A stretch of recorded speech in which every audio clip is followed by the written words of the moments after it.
자, 이제 노무현 재단 시민학교 제7기 시민주권 강좌를 시작하겠습니다. 시민주권 강좌가 시작될 때 공교롭게도 외국 출장 중이셔서 참석하지 못하셨던 노무현 재단의 시민학교장 이기수 교장 선생님을 죄송합니다. 조기수 교장 선생님을 소개해드립니다.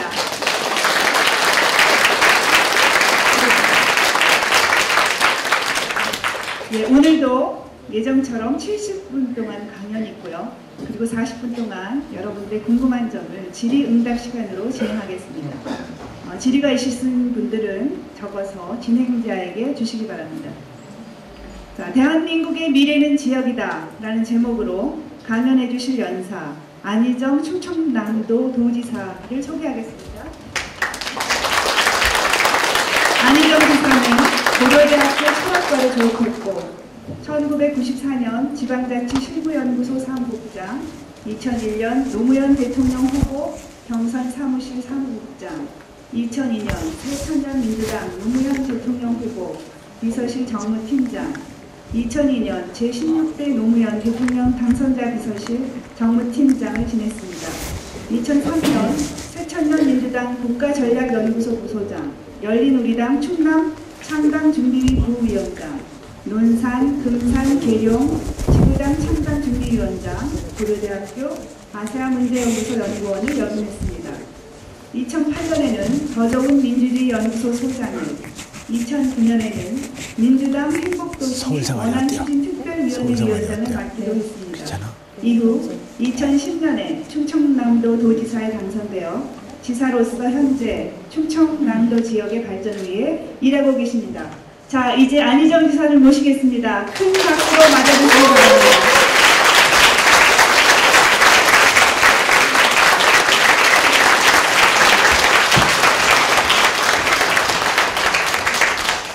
예, 안녕하세요. 다시 인사드리겠습니다. 예.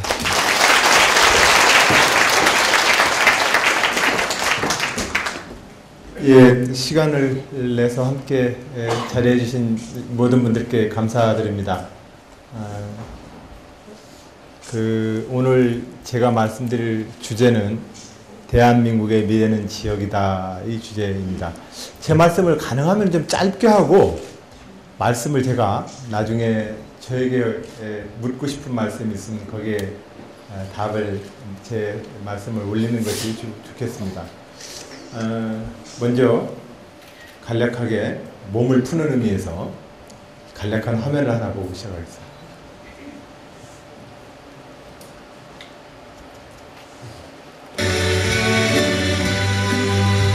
듣다가 흥에 겨우시면 같이 불러도 됩니다.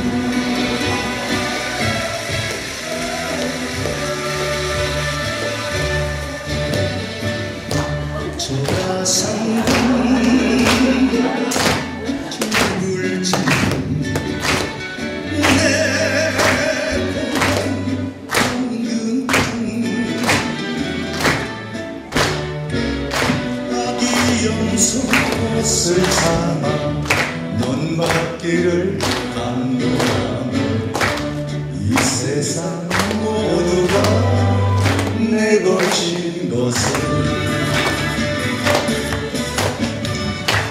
내 남들 고향을 보리라 고향을 보기일까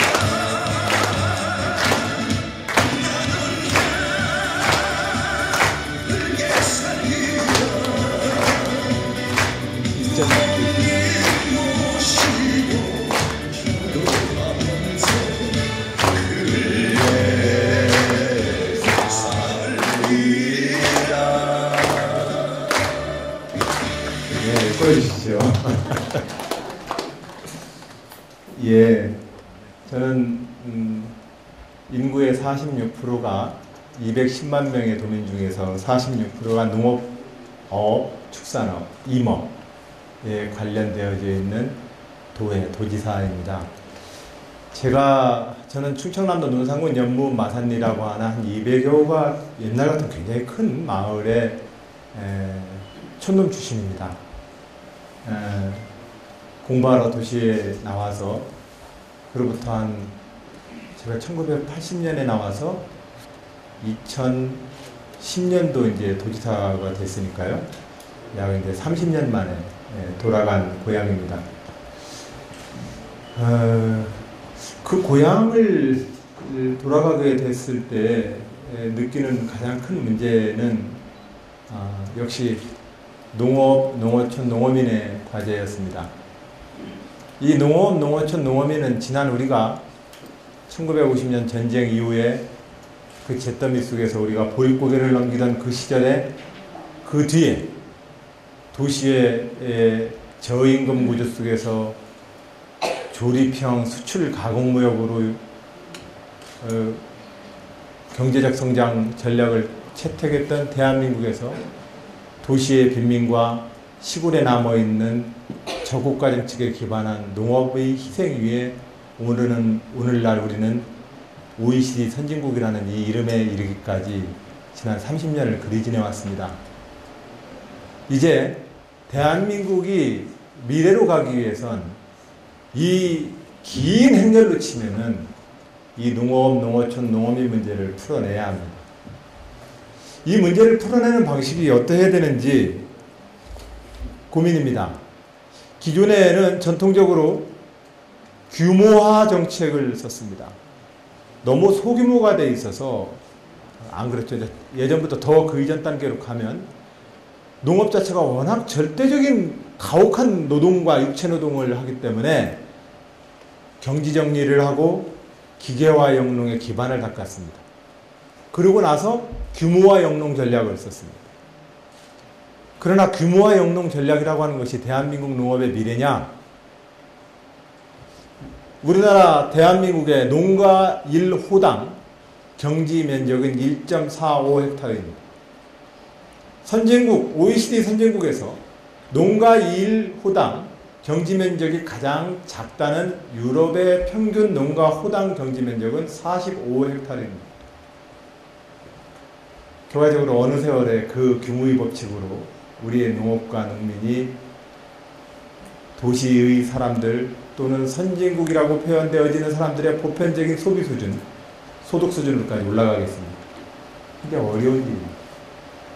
그런 점에서 이 규모화 전략만 가지고는 안 됩니다.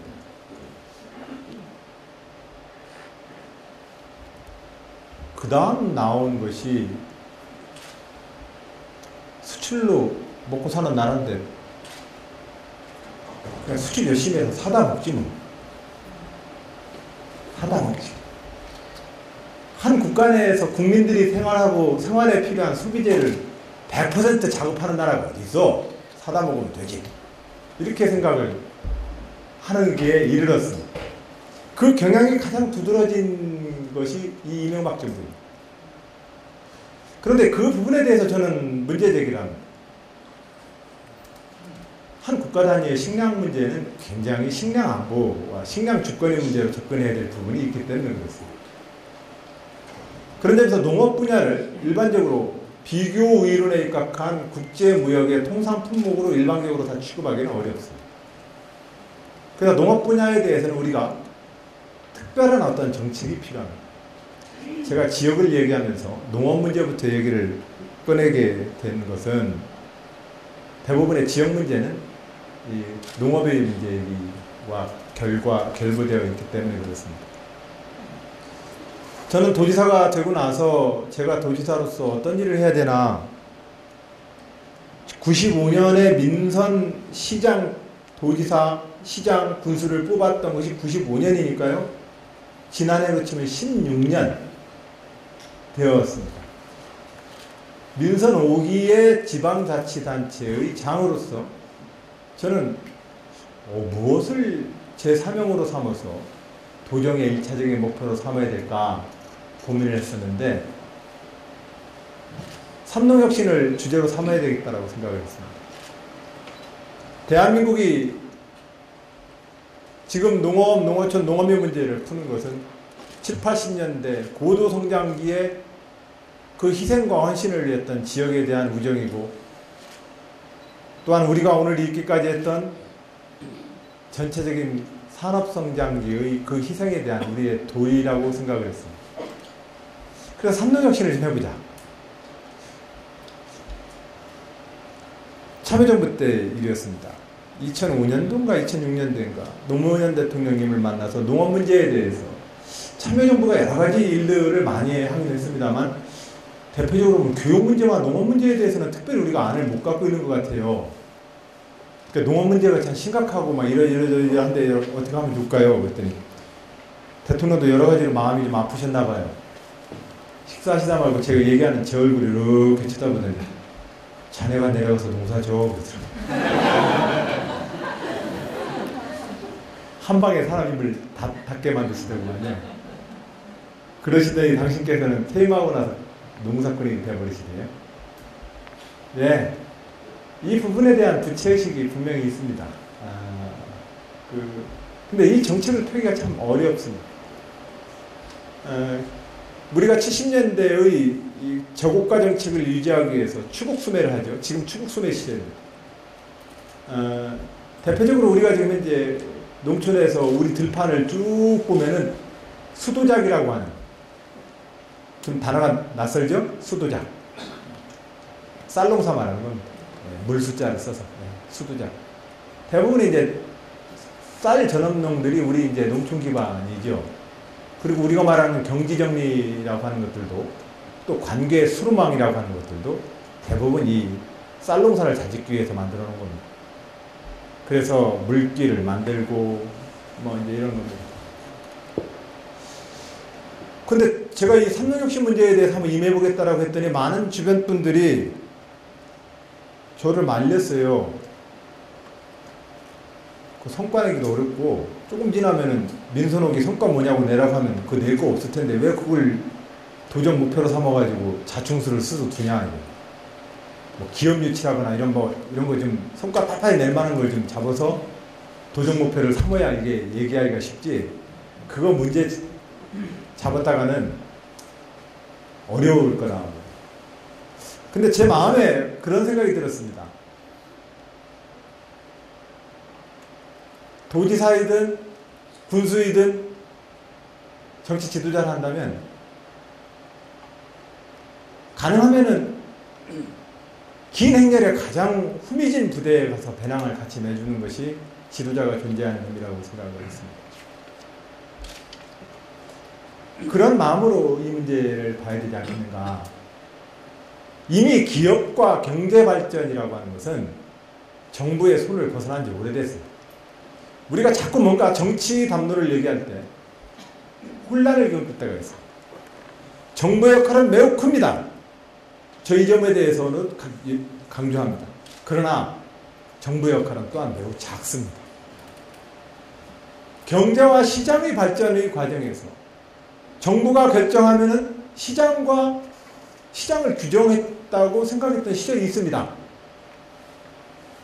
우리가 특히 산업화 발전 전략 때 국가가 신용을 제공하고 대규모 차관을 공유하고 그렇게 해서 자본의 원시적인 축적, 즉 조그마한 자본 가지고는 안 되는 큰 자본이 들어가는 이런 중화붕업 전략을 쓰거나 아니면은 국가가 주로 SOC나 도로망과 전기설비, 정보통신에 이르기까지의 사회적 간접망을 투자하는 데 있어서 정부의 역할이 워낙 크다고 사람들은 믿었기 때문에 그래서 지역 발전해달라고 하면 우리 동네 도로나 달라고 늘 그랬고 70년대에는 전기 안 들어올 때니까 우리 동네에 전기 들어오게 해달라고 했고 70년대와 80년대 어느 시점부터는 우리 동네 수돗물 좀 나오게 해달라고 했어요. 그러니까 정부의 영역에 대해서 정부가 굉장히 많은 것을 결정할 수 있을 거라고 생각합니다. 그러나 저는 이렇게 생각합니다. 정치인들이 내가 경제 성장률 몇 프로 성장시킬게, 내가 경제 살릴게라고 하는 공약은 제가 볼 때는 거짓말입니다. 그건 정치가 약속할 수 있는 성질일 것이 사실은 아닙니다. 어떻게 좀 더 정의로운 사회를 만들 거냐? 어떻게 좀 더 안전한 사회를 만들 거냐? 어떻게 사람들의 인권과 재산권이 보장받게 할 것이냐에 대한 사회적 제도에 대해서 정치인들은 자기의 본 메뉴로 약속을 해야 합니다. 물론 정부의 금융이나 화폐나 재정정책, 통화 그리고 금융시장에 대한 개입 정책들이 전혀 없는 것은 아닙니다만 우리의 환율 유지 정책만 보더라도 이미 시장은 개입 못합니다. 그렇기 때문에 정부가 뭔가를 크게 결정을 해가지고 경제를 뭔가 바꿀 것처럼 얘기하는 것은 제가 볼 때는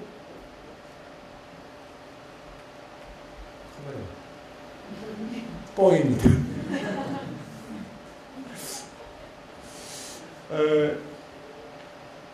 그런 점에서 정치인들이 실질적으로 해야 될 일은 시장의 산업적 구조 내에서 패배자에 대한 사회적 안전망을 준비하거나 아니면 시장의 산업구조라거나 국가공동체에 있어서 안보적 사안과 관련된 문제에 대해서 정치는 힘을 써야 합니다. 그 분야가 사실상 농업 분야입니다. 그리고 오늘날 이 농업 분야는 지역 발전의 미래를 만들어 나가는 가장 키워드이기도 할 거라고 생각을 합니다. 제가 일단 농업 문제에 대해서만 그렇게 말씀드리겠습니다. 이 삼농혁신 문제에 대해서 그래서 저는 접근을 할 때 몇 가지 이렇게 큰 접근을 좀 하자겠습니다. 뭔가 큰 제도적 뭔가를 가지고는 안 됩니다. 기존에 이미 정책 쓸 건 다 써봤어. 여러분들에게는 좀 생소한 단어일 텐데 우리 농촌마을에 가면 APC라고 있습니다. 산지유통센터.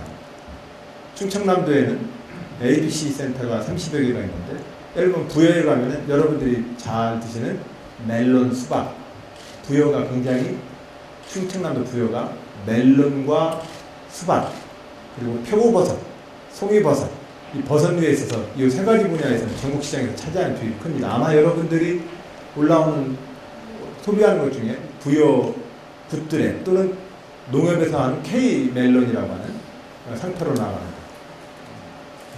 물론 이제 구입하시려면 충청남도가 운영하는 농산항이라는 인터넷 홈쇼핑에 오셔서 사주시면 대단히 감사하겠습니다. 여기가 나왔으니 말인데 여러분들이 또 삼겹살 드실 때 꼭 드시는 깻잎 충청남도 금산의 추구 깻잎 ABC 센터가 전국의 유통 물량의 대부분을 지원합니다. 이마트나 롯데마트에 들어가는 여러분들에게 제공되어지는 20장짜리 한 묶음 그거 다 거기서 만들어서 그래드립니다. 그거 말고 또 예산의 사과가 있습니다. 예산의 사과센터에 가면 아주 사과가 맛있는 거예요. 이런 APC 센터가 있고요. 그리고 여러분들이 이제 들은 RPC라고 하는 정미수 쉽게 말하면 쌀 정미수가 있습니다. 그리고 나서는 도축장 및 육가공 시설이 있습니다. 돼지, 소를 잡고 부위별로 가공을 하는 겁니다. 여러분들은 이쁜 팩으로 드시지만 이렇게 걸어 들어간 애가 팩으로 나올 때까지 과정을 처리하는 이제 그 축가공 시설이 있습니다. 이런 단위별로 또 생산 기반으로서는 관계 소망을 정비하고 기계와 영농에 맞춰서 경지 정리를 하고 그리고 우리가 지난 여름에 저는 도지사 되자마자 구제역을 만나가지고 3개월 내내 겨울 내내 그냥 고생을 했는데요. 이제 구제역 방제나 각종 가축 전염병으로부터 방지하는 활동을 하고 이런 것들이 제가 어느 정도 되어 있습니다. 이 부분들을 되어 있는 것을 가지고 문제는 이제는 돈 좀 벌어야 해요. 돈 되게 해요. 돈 되게 하려면 저는 첫 번째로 우리 농민들 여러분들한테 그런 말씀을 드렸습니다. 도지사가 도정의 제1의 목표를 농업 문제로 놓고 열심히 풀어볼 테니까 저 어디 안 도망갈 테니까 제 업적을 다 농업에다가 쏟아볼 테니까 저 믿고서 한번 동업 좀 해주세요. 농민 여러분들이 나서셔야 합니다. 농민들, 즉 생산자 농민이 생산혁신을 해줘야 합니다. 생산혁신을 통해서 커피 한 잔 값이면 공깃밥이 수십 그릇 나오는 오늘의 이 도시의 소비자들한테 자기의 생산품에 대한 혁신 작업과 새로운 브랜드 작업을 통해서 소비자들의 지갑을 더 열게 하려고 하는 생산자 혁신 노력이 필요합니다. 또 두 번째로는 유통상인들 매번 얘기를 하는데 유통상인들 농간에 놀아나지 않고 해서 우리가 단결해야 합니다. 어떤 유통상인이 와가지고 이 집 배추 잘 걸었네. 이거 포장 밭대기로 나한테 팔아요. 나 우리 장목반별로 함께 출하할래요. 단결해 주셔야 합니다. 아이고 이 집 소 좋네요. 우리나 강남에서 내가 좋은 식당 하는데 이 소 좀 나한테 팔아요. 내 좋은 가격 줄게. 안 그래도 나 내 조합법 한우법인에다가 함께 공동 출하해야 돼요. 농민들이 단결해 주셔야 합니다. 그리고 자기 생산권에 대해서 자기 혁신을 이루어 주셔야 합니다. 이 두 가지 노력을 해 주신다면 기본적으로 정부는 국제적 경쟁력이 가하지 못하고 있는 그 기본 전수를 채워드리려고 노력할게요. 그렇게 해서 우리가 뭔가 살 길을 찾아봅시다.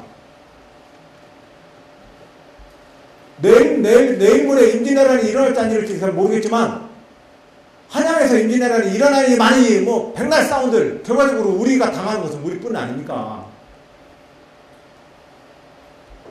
그래서 이 문제 한번 풀어봅시다.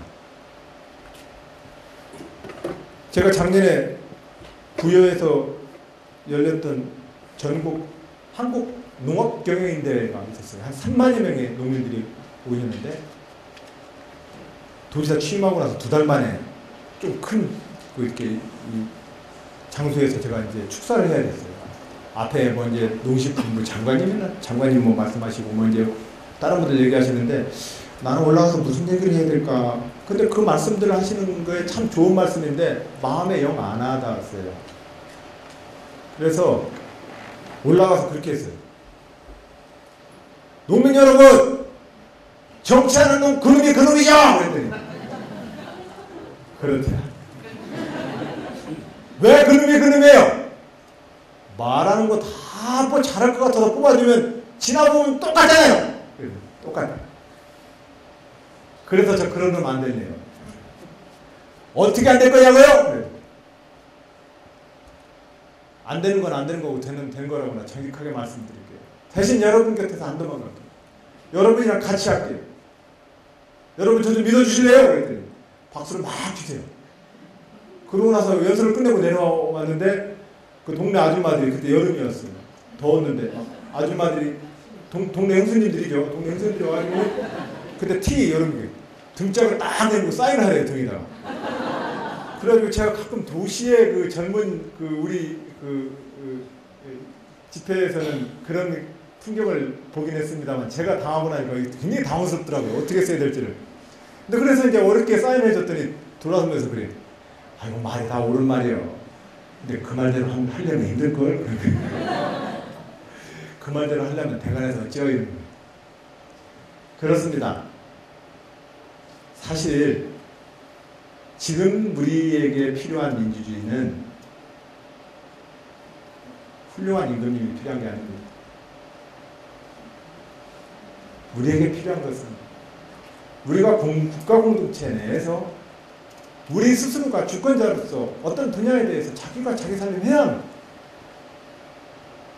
내가 마을을 이렇게 꾸리고 살다가 옛날에 그랬잖아요. 마을 이루어서 살다가 남자들은 나가서 찬양하고 여자들은 뭐 살림하다가 그러다가 그 원신 부족사회 하다가 그러다가 갑자기 막 침입이 오니까 부족끼리 연합을 했다가 부족끼리 연합을 해가지고 외적으로부터 다 생명재산 지키려고 국가 만든 겁니다. 그러잖아요. 생명재산 지키려고 만들었던 그 국가가 국가의 이름으로 백성들의 모든 것을 규제했던 시절이 있었죠.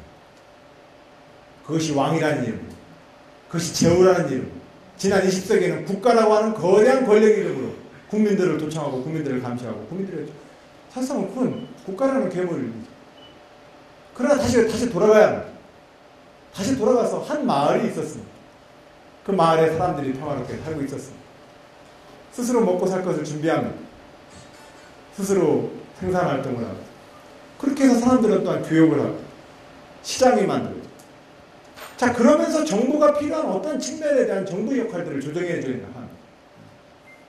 근데 지금은 정부가 과잉되어 있죠. 관념적으로 과잉되어 있습니다. 정부와 정치가 과잉되어 있기 때문에 사실상 정부와 정치는 그 과잉된 기대를 채워낼 길이 없습니다. 또한 두 번째로 돌아오지 않는 메아리처럼 그 기대하고 있는 국민들 입장에서도 참 대간합니다. 대간하다는 단어 잘 안 쓰시죠? 네, 충청도에서만 쓰는 단어예요. 아주 힘듭니다.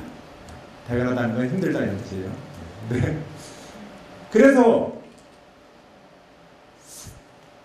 그 단위로부터 주권자들이 자기의 영역들을 만들어내고 정부의 역할들을 보다가 같이 결합을 시켜냈다야만 지금은 우리가 지금 풀어낼 수 있는 문제를 조금이라도 전제시켜낼 수 있습니다. 좋은 정책이 있으면 선배 정치인들이 다 했겠죠. 저한테까지 남겨주겠어요? 문제는 정책과 제도의 문제가 아니라 실질적으로 이 문제를 풀어나가는 우리의 발전 전략의 문제입니다. 그래서 삼동혁신이라고 했을 때 가장 첫 번째로는 정부의 변화, 지방자치단체의 변화를 꾀해내고 농업, 농민, 생산자와 공급자로서의 혁신과 생산물의 혁신과 공급자로서의 단계를 조직해냅니다. 그러고 나서 마지막으로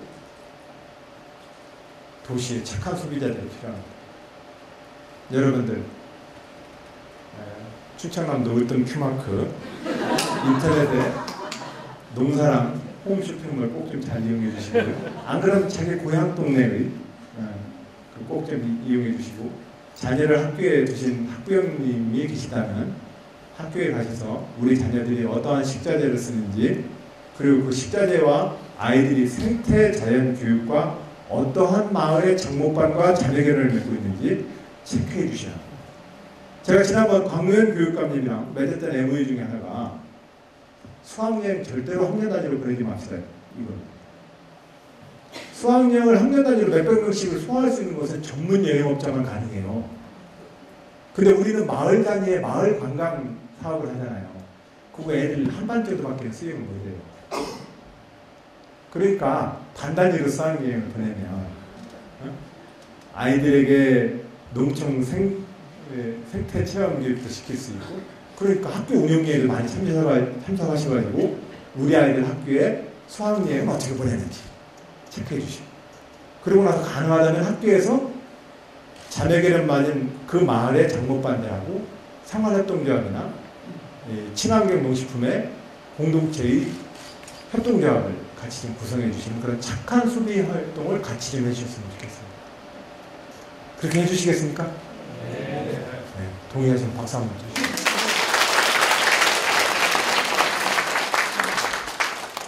자, 삼동혁신은 대략 이런 흐름이에요. 제가 앞에 정부혁신이라고 붙였는데 이 정부혁신에 대해서만 하나 더 말씀드릴게요.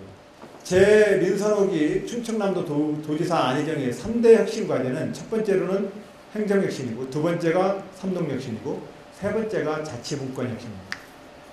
이 행정혁신 분야는 뭐냐면 전통적으로 이제까지 국가 권력을 다루는 공직자를 향한 혁신의 단골 주제와 메뉴는 뭐였냐?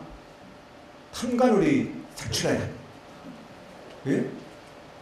탐관오리 색출해라. 부정부패 담론입니다. 부패하지 않도록 청렴하게 해라. 그 다음이 백 쓴다고 누구한테 특별히 봐주고 누구한테는 안 봐주는 그런 행정하지 말고 공정하게 해라. 공정과 청렴의 이 청렴이라는 이 두 단어가 사실은 모든 정부혁신과 행정혁신의 핵심적 키워드였습니다. 여기에 90년대에 들어서 하나가 더 추가됐죠. 저는 별로 그렇게 썩 달궈하는 표현은 아닙니다만 생산성 담론, CEO 경영 마인드, 서비스 마인드, 효율성 마인드에서 90년대부터 행정혁신의 한 단골 주제가 이것이 이제 포함됐습니다. 그래서 공정하게 해라, 부패하지 말아라, 생산적 있게 일해라. 이 세 가지가 이제까지 전통적인 정부혁신과 행정혁신의 주된 키워드였습니다.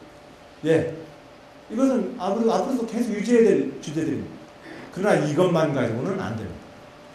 이것만 가지고는 21세기 정부의 역할을 못 해냅니다. 마치 이것은 아이가 돌 지났을 때의 엄마 아빠 역할입니다. 아이가 이제 사춘기에 졸업했으면 거기에 걸맞는 부모 역할이 필요한 겁니다. 시장과 주권시대와 시민들이 변화하고 있기 때문에 정부 역할이 바뀌어야 합니다. 이 정부의 역할이 바뀌는 그 능동적인 자기 역할 변화를 꾀해내야 합니다. 이것 안 하고 여전히 무능공무원 10% 퇴출, 부패공직자 엄단, 공직자 기각 문란 이래가지고 이 작업을 가지고 행정개신했다고 얘기하는 것은 제가 볼 때는 제 양이 안 칩니다. 그건 사실상 고함 한번 지르는 실제로 행정개신이 안 되는 그러한 정책 같습니다. 오히려 필요한 것은 시장과 주권자와 국민들이 변화된 주권 내에서 정부의 역할이 바뀌어야 되는 것입니다. 정부가 자기 자리로 다시 자기 자리를 차지해야 합니다. 물론 그런 점에서 공공 분야를 책임지는 국가와 공직으로서의 권위는 또한 회복해야 합니다.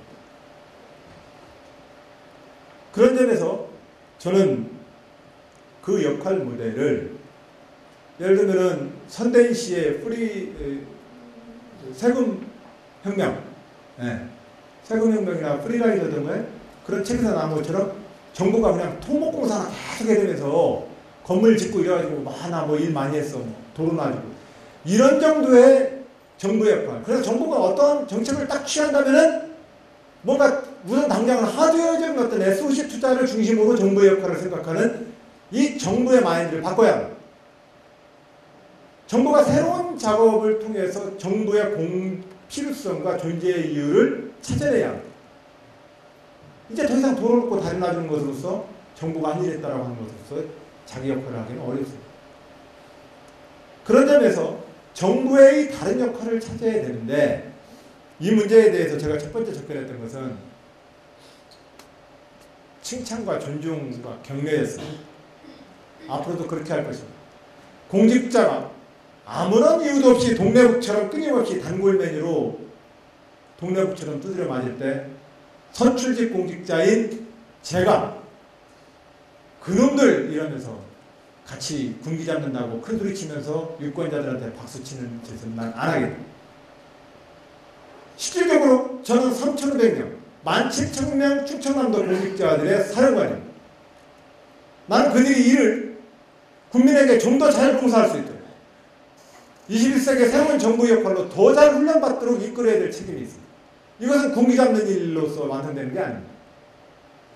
그래서 한 4, 5개월 고민하다가 우리 모두가 다 완전할 수 없잖아요. 저도 완전한 답을 다 못 가지고 있어서 그래서 시작한 게 도청래 독서대학입니다.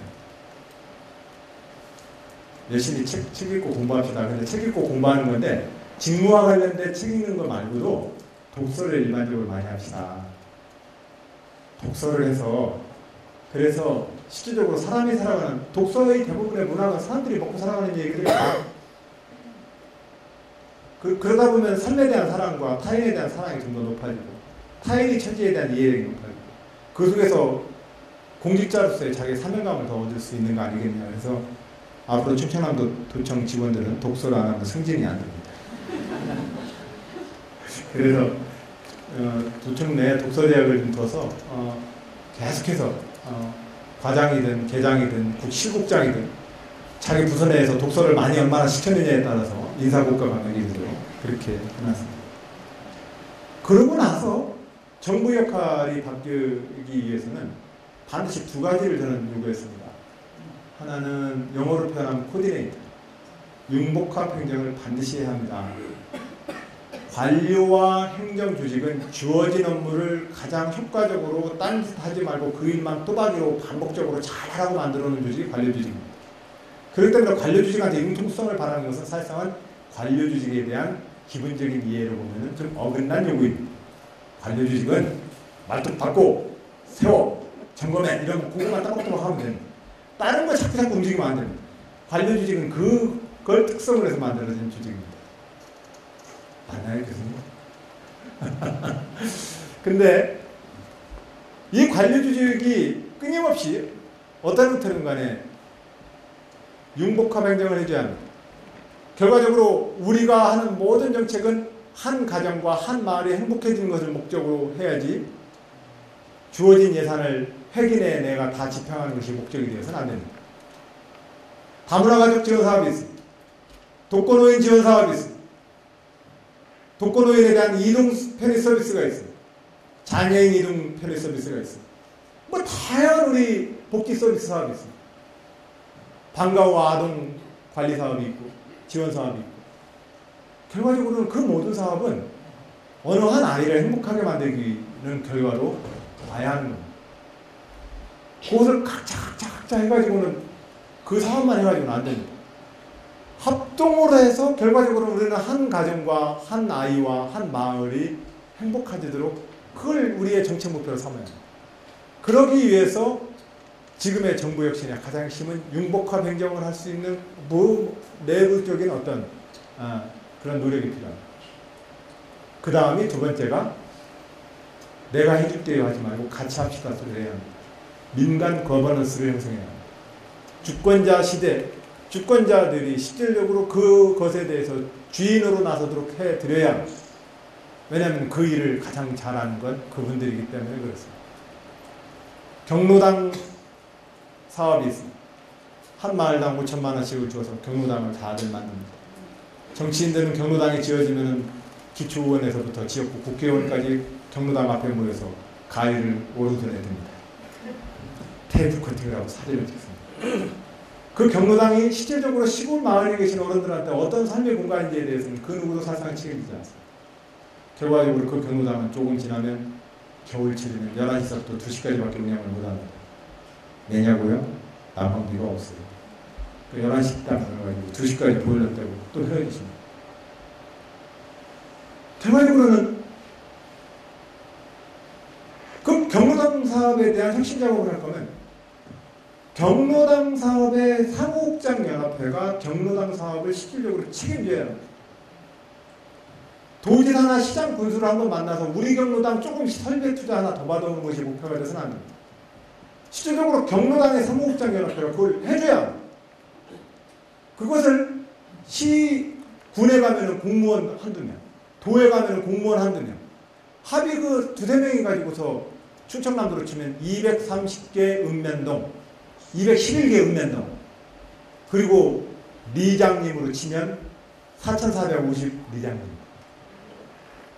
한 이장님이 한 마을의 이장이기도 하지만 어떤 경우 소규모 단위 마을의 경우에는 한 두세 마을의 공동이장님이기도 합니다. 그걸 무슨 수로 그 공직자가 다 체크하죠? 그러면 그걸 다 체크할 만큼 공직자를 늘리면 되나요? 안 됩니다. 그건 실제로 허락도 안 해주실 겁니다. 반드시 주권자 스스로가 문제를 주인으로 풀 수 있도록 그걸 주인으로 모셔. 공무원은 반드시 거기에 성실한 조력자입니다. 이것이 이제 거버넌스 행정입니다.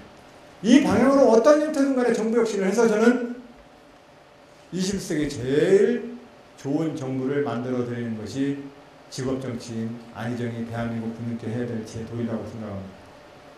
그것이 제 목표입니다.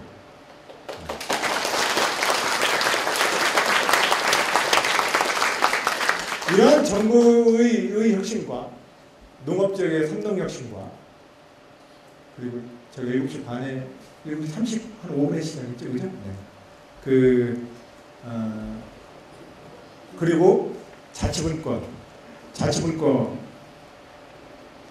국가의 시대가 있었다면 지금 이제 지방의 시대라고 얘기합니다. 우리가 쓰는 정부에 받아 인터넷은 호스트 컴퓨터의 슈퍼컴퓨터 능력이 아니라 평범한 병렬 컴퓨터들의 연결입니다. 정부도 그래야 합니다. 정부도 더 이상 중앙 집중화된 국가로는 주권 시대를 못 만듭니다. 예를 들면 제가 도지사 되고 나서 가장 어려운 일이 어느 날 오면 아니 지가 먼저 왜 안 만나죠? 막 찾아오십니다. 왜 찾아와서 막 화를 내가지고는 내가 비서실에다가 도지사 만나겠다고 벌써 몇 차례 얘기했는데 만나주지도 않고 말이에요. 막 화를 내고 있습니다. 그런데 만나야 됩니다. 예, 무슨 일을 오셨어요? 예, 그러시군요. 예. 제가 도지사가 바쁘다 보니까 몸에 하나라서 몸이 10개 있으면 좋겠는데 죄송해요. 뭐 이런 얘기를 들어야 합니다. 그런데 청와대에 가가지고 대통령 지가 먼저 날 왜 나를 안 만나줘라고 항의하는 국민이 있어요? 불가능합니다. 그죠? 권력은 커지면 내 것이 아닌 것이 됩니다. 그래서 주권시대를 만들려면 지방자치를 해야 합니다. 그래야만 그 주권시대의 주민들에 의해서 이루어지는 국가 단위의 새로운 재조합이 가능해집니다. 자치국가 시대. 저는 우리들이 젊은 시대에는 독재자 물질르고 제발 축하를 가지고 좀 대통령 좀 하지 말아라. 니들도 좀 대통령 할 생각 있으면 열심히 네 소신박혀가지고 투표로 국민들한테 뽑혀. 왜 축하를 가지고 니들 마음대로 국제. 이랬던 민주화운동이 있던 거 아닙니까? 이제 일어나가지고 이제 지금은 더 이상 대통령 되기 위해서 군대 가는 사람 없어요.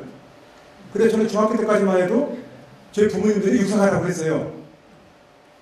그게 굉장히 추세가 빠르게 그처럼 보이니까.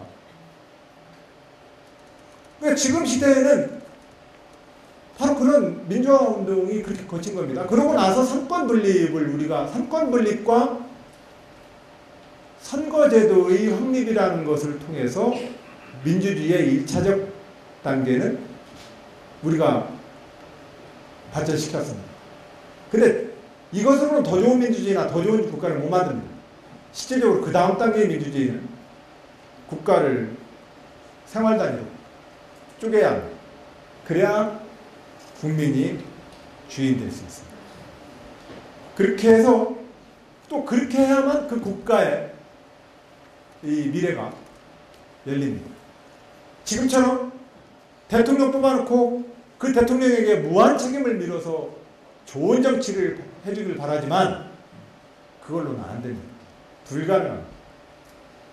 신이 아닌 이상 이 사회의 수많은 갈등과 혼란을 혼자의 도덕적 또는 정신적 사상적 권위를 가지고 이 갈등 혼란을 수습 못합니다. 결과적으로는 어떠한 좋은 명판결보다도 당사자들 간의 합의가 제일 중요한 판결이라고 얘기하지 않습니까? 그나 마찬가지예요. 주권시대로 가려면 분권시대로 가야 합니다. 이 자치분권시대를 만들어 가야 합니다.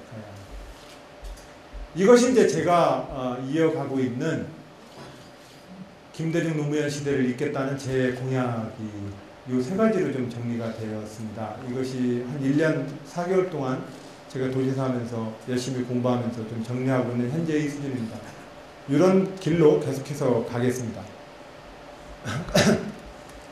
그래서 이 지역이라고 하는 관점은 바로 그런 점에서 우리 대한민국의 국가 발전과 민주주의 발전 과정에서 그래서 지역이라고 하는 것이 중요하고, 이 지역이라는 개념이 처음 나온 것은 물론 그 이전에도 나왔습니다만 90년 동서냉전이 무너지고 80년대 말까지 동서냉전 하려고 하니까 어떻게 됐겠어요? 국가로 힘이 쎄 모여지지 않겠습니까? 왜냐면 국가 간에 죽고 살기로 전쟁도 해야 될 판이니까. 그러다가 한 축이 무너져니까 어떻게 돼요? 그 비대해진 중앙에 집중화된 국가 권력이 문제가 막 이제 터져나오기 시작하죠. 그러니까 모든 나라에서 어떤 논의가 부르기 시작했냐면 90년대 초반부터 지방화 담론이 벌어지기 시작했습니다. 이 세계화와 지방화라는 담론은 90년대에 동시에 나왔던 과정이고, 이 지방화와 지역의 아젠다라고 하는 것은 리우 아젠다가 92년이던가요? 지방 아젠다 가 나오는 시점도 90년대부터입니다. 즉 비대해진 국가 권력을 가지고서는 더 이상 국가 운영이 또 민주주의가 보장되지 않는다는 거죠. 또 그리고 민주주의와 국가 운영이 어렵다는 얘기는 뭐냐면 실질적으로 주권자가 국가라는 엄청난 힘의 종노릇밖에 못한다는 겁니다. 실질적으로 주인 노릇을 하려면 지방의 정부와 자치와 분권의 과정으로 넘어가야 된다. 이런 것이죠. 근데 우리나라는 특히 이게 좀 심하지요. 심할 수밖에 없는 게 우리가 조선 개국 이래로 한 600년을 중앙 집중화된 나라에서 살지 않았습니까? 그래서 불과 100년 전만 하더라도요. 100년 전도 아니죠. 불과 100년 전만 하더라도 모든 전국에 있는 유생들과 선배들은 아침에 일어나면 임금님이 계시는 한양을 향해서 절하지 않았습니까? 무슨 일이 있어서 절을 하고. 그래서 조선과 그 이웃 나라들이라고 하는 책을 쓴 1894년도에 우리 한강을 쭉 기행했던 영국의 왕실 지리학회의 여성 이사벨라 어떡하다는 이름이 뒷부분이 내가 이름이 어려워서 기억을 못하겠어요. 그분이 쓴 책 서문에 보면 내가 본 조선은 참 재미난 나라다 이러면서 조선의 많은 사람들은 한양을 향해서 걷고 아침에 일어나면 한양을 향해서 절을 하고 모든 관리들은 부임하자마자 그 이튿날로 다시 한양으로 돌아와서 임금님한테 인사를 합니다. 그 사람들이 언제 지방에 있는지 모르겠다. 네, 그 중앙 집중화된 나라의 역사를 살다 보니 서울에 살지 않으면 모두 부산에 살든 대전에 살든 다 촌놈이에요. 그리고 서울에 살지 않으면 루저라는 단어를 요즘 애들만 쓰게 됩니다. 우리의 국토 공간이 그런 식으로 돼가지고 우리 대한민국에게 실질적으로 20세기 새로운 성장 동력이 만들어지지 않는 것은 분명합니다. 그래서 지역입니다. 그리고 이런 지역의 도전들이 대한민국을 좀 더 좋은 나라로 만들 것이라고 저는 확신합니다. 저는 그런 점에서 지금 현재 16개 시도지사 협의회를 중심으로 자치분권 특별위원회를 만들어서 중앙정부를 상대로 그냥 개별적으로 전국의 230개의 시군, 16개의 시도가 중앙정부를 상대로 우리 좀 이쁘게 봐줘서 예산 좀 많이 주세요. 이걸 상대로 하는 중앙정부와 지방의 관계는 이제 그만합시다. 그만하고 우리 동네에서 대통령 한번 나와야 예산 더 나와. 이런 식의 싸움도 이제 그만합시다. 실질적으로 이제는 기초의회, 광역의회, 시군, 시장, 군수, 시도지사가 모여서 이 4개 지방자치단체 협의회라고 합니다. 이 4개의 지방자치단체 협의회가 주요한 국정운영에 대해서 파트너가 되자고 제안하자. 그리고 그것에 걸맞는 국가운영에 대한 회의 단위를 만들자고 제안합니다. 또한 그것에 걸맞는 중앙정부의 주요 정책에 대한 심사평가 기능을 해내자. 그래서 지방으로부터의 이 도전들이 대한민국의 활력을 좀 만들도록 해주자. 우리 모두가 가가지고 정치적으로 파워게임으로 가가지고 연출돼가지고 예산 따거나 조금 더 우리 지역에 한 푼이라도 더 얻는 이 게임만 해가지고는 절대로 대한민국의 미래가 만들어지지 않을 뿐만이 아니라 지방자치의 미래도 안 만들어지는 거 아니냐. 그래서 현재 저는 이제 시도지사 협의회 분권특별위원회를 만들 것을 제안해서 현재 구성 중에 있습니다. 그래서 지지난달에 일본은 6개 지방자치단체 협의회가 있습니다. 6개 지방자치단체 협의회와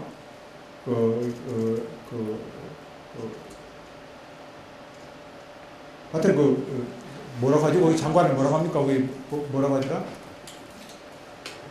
뭐 일본 뭐라고 표현하죠? 하여튼 그렇다고 쳐요. 일본 그 정부 내각과 함께 합동하는 이 회의를 특별법으로 만들었습니다. 그래서 주요한 국정 아젠다에 대해서 이 회의 단위가 국무위원급의 회의를 대신할 수 있도록 같이 할 수 있도록 그 회의 단위를 만들었습니다. 어쨌든 이 지방의 도전들이 대한민국의 새로운 그 변화들을 만들어낼 수 있도록 그렇게 저는 꾀하려고 합니다.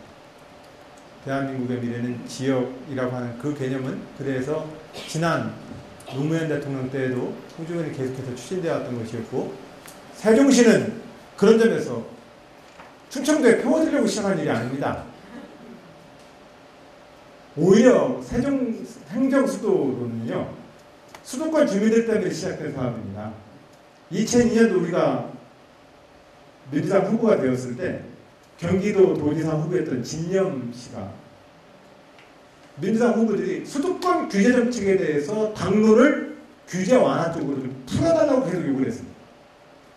자꾸 규제 정책을 다 당론으로 채택해가지고 수도권에서 이게 표를 얻어낼 길이 없고, 오랫동안 상수도 보호구역, 무슨 보호구역, 그린벨트 해가지고 개인의 재산권이 너무나 묶여 있었기 때문에 이 수도권 규제 완화를 해달라고 했던 그 요구들로부터 비롯되어서 수도권은 수도권의 적정한 자기발전 전략을 가지려면 수도권의 과밀화 문제를 풀어야 된다. 과밀화를 풀려면 애꿎은 기업 쥐어 짜가지고 내려보내려고 하지 말고 기업 내려보내놓으면 금방 또 올라오거든요.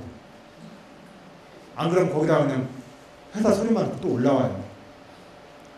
마치 목동이 강줄기를 따라서 말을 솥대를 몰아가듯이 기업은 반드시 시장과 인적자산의 근처에 기업은 해야 되기 때문에 그렇습니다. 그렇기 때문에 기업을 강제로 내려보내는 건 사실상 매우 비즈니스 트렌드를 하지 않는 정책이죠.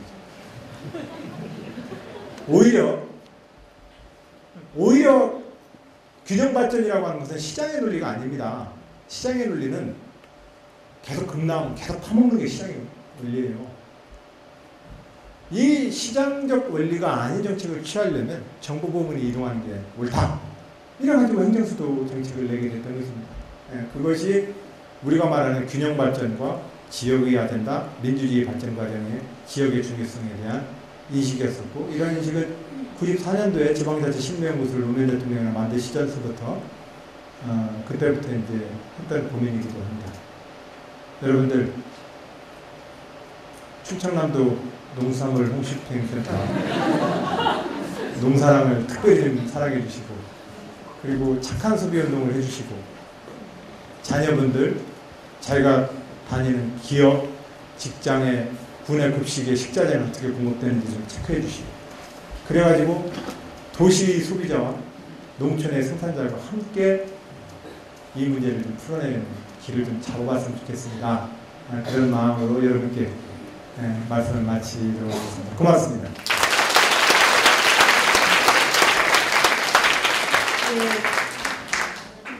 처음에 흙에 살리라는 노래 때문에 굉장히 농민 다 되셨다, 이런 생각을 하게 됐습니다.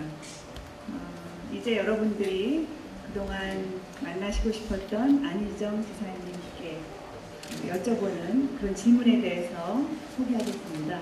우선 인간 안희정의 모든 것을 파헤쳐보는 그런 시간을 갖겠습니다. 먼저 왜 이렇게 잘생기신 건가요? 피부 관리법은 따로 있나요? 제 아내가 가끔 마스크팩을 해줍니다. 어머님이 미인이세요, 제 어머님. 이거 제가 뭐 멋있다고 내는 게 아닙니다. 제 어머님이. 답변이 너무 짧은데 그게 다입니까? 예. 이 주제를 가지고 제가 뭔 얘기를 하겠습니까? 예, 타고난 피부 관리법입니다. 지사님의 좌우명은 무엇이며 왜 그렇게 정하셨나요? 좌우명 물으면 얼른 딱 떠올려야 되는데 그게 뭐였더라 생각하니까 좌우명이 아닌 명인데요. 역지사지라는 단어를 많이 쓰긴 합니다. 역지사지라는 단어를 많이 쓰는데, 가만히 생각하면 제 어렸을 때부터 할아버지, 동네 아저씨, 할머니, 우리 부모님으로부터 지겹게 들었던 말이 제 좌우명이어야 된다고 생각합니다. 그것이요, 입장 바꿔놓고 생각해라. 높은 데만 보고 못 사는 게 낮은 데도 보고 사는 거. 입장 바꿔놓고 생각해라. 입장 바꿔놓고 생각하는 것이 어른들이 가장 많이 했던 단어. 두 번째 단어가 뭐냐면 천천히 해 이놈아, 자빠져. 천천히. 그게 천천히. 이 천천히라고 하는 개념이 어렸을 때는 이거 천천히 맞아, 천천히 했는데, 요즘에 와서야 이 천천히라는 단어의 뜻을 어른들이 왜 그 할아버지는 그 할아버지부터, 그 할아버지는 그 할아버지부터 왜 계속 들어왔겠는가에 대해서 이해가 조금 됩니다. 천천히 입장 바꿔놓고 생각해봐. 이 두 가지가 제 아마 좌우명이지 않을까 싶어요. 왜냐면 그걸 그렇게 맨날 듣고 살았으니까. 좌우명을 듣고 보니까 왜 충청남도 도지사가 되셨는지 너무 명확하게. 테레가 자고 합니다. 요 며칠 동안 특별히 그 현상이 제가 좀 심해져서 사실 좀 힘들어요. 물론 하여튼 요 며칠 동안 자꾸 더 보게 돼요. 그래서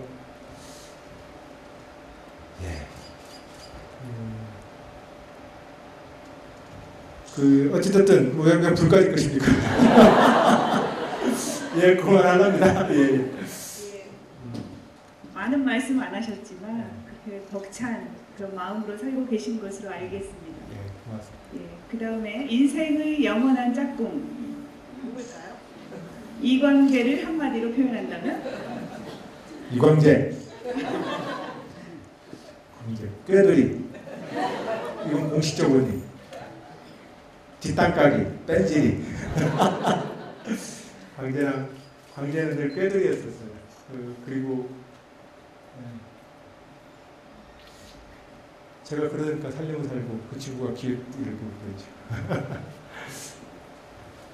요즘도 자주 만나시나요? 아니요. 자주 못 봐요. 그 친구 뭐 중국 가 있고, 저도 둘이서 하다 보니까 잘 못 봐요. 사실 형제지간에도 가끔 이제 시집장가 가서 살게 되면 설날 추석 때 보잖아요. 네. 우리도 이제 설날 추석 때 봉화에서 봐요. 봉화에는 자주 가시나요? 자주 못 갑니다. 네. 딱 3번에 꼭 모이기로 약속을 해드렸습니다. 대통령님 생신, 대통령님 돌아가신 날, 그리고 설날. 그 3번은 꼭 다들 모여서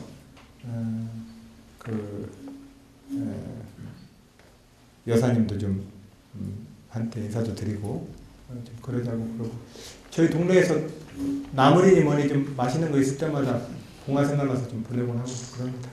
예. 만약에 여기 계신 분들이 봉화를 방문한다면 이것은 꼭 하고 와라 라고 추천해 주시고 싶은 것이 있습니까? 사실은 저는 봉화에서 직접적으로 활동을 하거나 생활을 못 해봐서 이곳저곳 명소를 잘 몰라요.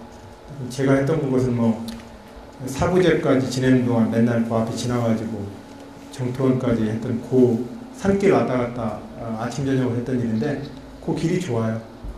거기서 정토원까지 한번 올라갔다 오시고 바위 근처는 가지 마시고 등산길로만 이렇게 해서 그것도 천천히 한 걸음씩 자기 몸무게를 느끼면서 천천히 걸으면, 왜 몸무게 하니까 왜 웃으세요? 예, 다음은 관심이 많은 것 같아요. 트위터와 미니 홈피는 직접 관리하시나요? 그리고 주로 언제 하시나요? 트위터는 주로 이동 중에 합니다. 근데 요즘은 좀 이 말에도 혼나고 저 말에도 혼나고 그래가지고요, 못 하겠어요. 그래서 우리를 함께하고 진보 진영의 많은 동지들의 마음을 아프게 하고 싶지 않은데, 자꾸 제가 무슨 말만 하면 그분들이 좀 마음이 아픈가 봐요. 그래서 이제 제가 잘 못하겠어요. 간밤에 한번 뭐 이리저리 대화를 좀 청해보려고 했다가 대화가 안 되고 일방적으로 제가 그냥 계속해서 공격을 당하게 되더라고요. 그래서 저도 사람인지라 자꾸 공격당하면은 그러잖아요. 근데 살다 보면 그렇더라고요. 좋을 때 서로 잘해주는 것은 쉬워요. 열받을 때 서로 조심해줘야 돼요. 그래야 사랑하는 사이고, 그래야 동지입니다.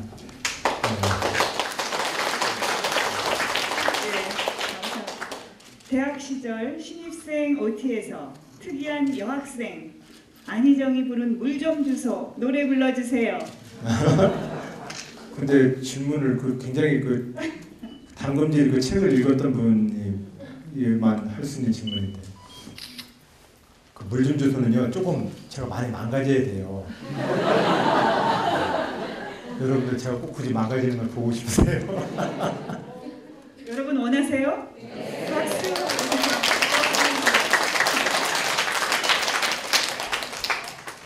벌써 한 30년 가까이 전에 불렀던 노래인데, 물 좀 주소, 물 좀 주소, 목말아요, 물 좀 주소, 물은 사랑이요 나는. 예.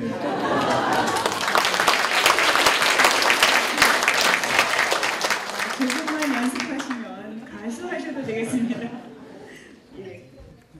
좀 색다른 질문이 들어왔습니다. 만일 정치인이 아니라면 어떤 직업을 택하시겠습니까?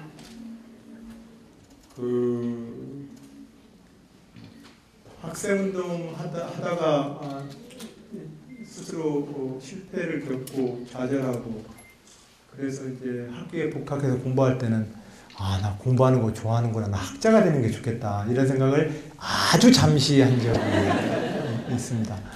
아주 잠시 한 적이 있는데 그러나 모르겠어요. 저는 평생 이 광의의 정치를 늘 생각했습니다. 어렸을 때는 혁명이라고 그걸 얘기했었죠. 왜 그런지 모르겠는데 초등학교 때 한국사 이야기를 읽는데 그 한국사 이야기를 읽으면서 정말로 답답하고 어린 마음에도 가슴을 쥐어뜯었던 대목들이 한 2개 있었어요. 하나는 고려 말에 최신부 신정권 70년사를 읽는데 막 망이망수이 막 노예들의 막 반란도 일어나고 막 그 틈을 타가지고 내가 좋은 나라 만들기라고 딱 정권 잡으면 그놈이 또 그 타령이야. 그래가지고 어린 마음에도 맞아. 어떤 놈이 왕 되면 어떤 놈은 쌍놈이 돼야 되는데 그럼 그거 가지고 이 순환은 도대체 누가 깰까? 이거에 너무 고민스러웠었어요. 그런 거 하나. 그리고 또 하나는 그 개항기 때 대원군이 옳았을까? 명성황후가 옳았을까? 김옥균이 옳았을까? 아니면 우리 동학 할아버지들이 옳았을까? 이것이 너무 혼란스러웠던 것. 그때는 운현궁의 봄이라든지 이런 대원군을 소재로 한 소설을 많이 읽어서 대원군이 멋있게 보였었어요. 서양 세력들에 대한 그 가지고 또 그들로부터 침략을 당했기 때문에 대원군에 대해서 심리적으로 굉장히 저는 경성한테 때렸습니다. 근데 가만히 보니까 조금 더 커서 보니까 동학이 있더라고요. 와, 그래 이것도 있었구나. 죽창도. 아, 그래 대원군의 세국과 철권과 함께 민중이 일어나는 이 죽창도 있었구나. 근데 또 좀 지나고 나니까 결과적으로 우리 식민지 돼버렸잖아. 어떡하지? 뭐 이런 고민. 이제 이 고민이 한국사 책을 읽으면서 느꼈던 고민인데 초등학생이 이런 문제의식 정도 가졌으면은 영재정치인이라고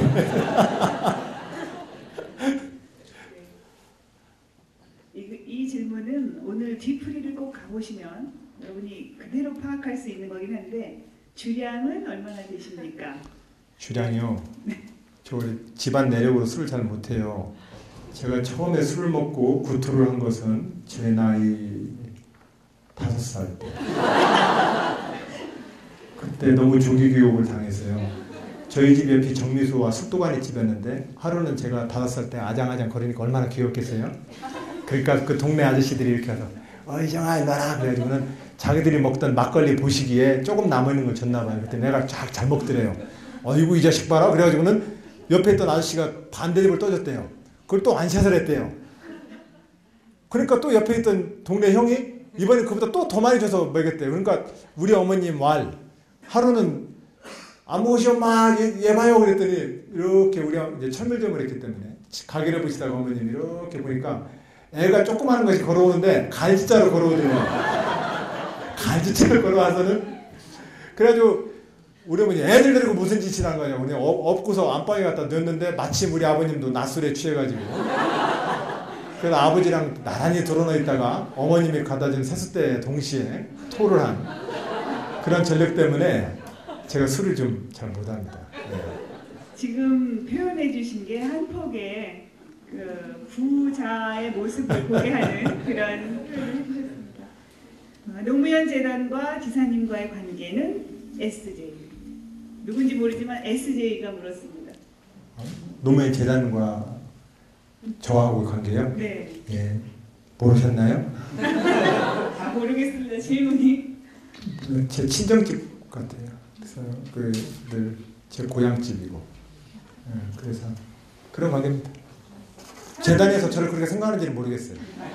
그건 모르겠는데, 예, 저는 고향집 같아요. 아까 지사님 말씀 중에 함께 합시다가 있었거든요. 아마 서로 같은 마음일 거라고 감사합니다. 생각합니다. 네.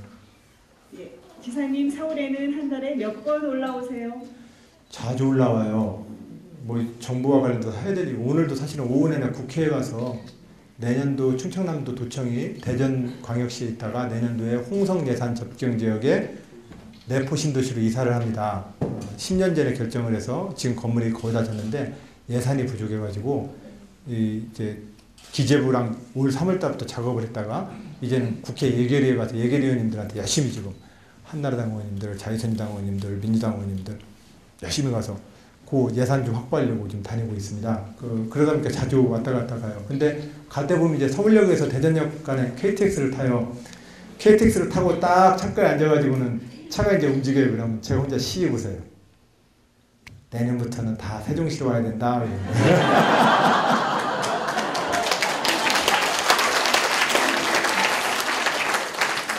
그거 생각하면 너무너무 행복해요. 제가 알기로 이런데 시장, 군수, 일반 직원들은 보통 많은 게 아니에요.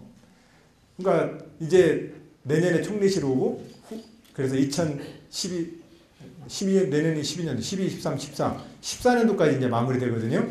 그렇게 해서 이제 다 오면 제가 볼 때는 한 가지 세종시에 흠이 있어요. 그 대통령이 너무 불편하실 수 있어요. 그래서 대통령이 좀 내려오시는 게 세종시로. 그 국회의원님들도 너무 불편하실 수 있어요. 그래서 국회의원님들 좀 내려오시는 게 장차 세종시가 가야 될 길이다 이렇게 생각합니다. 네.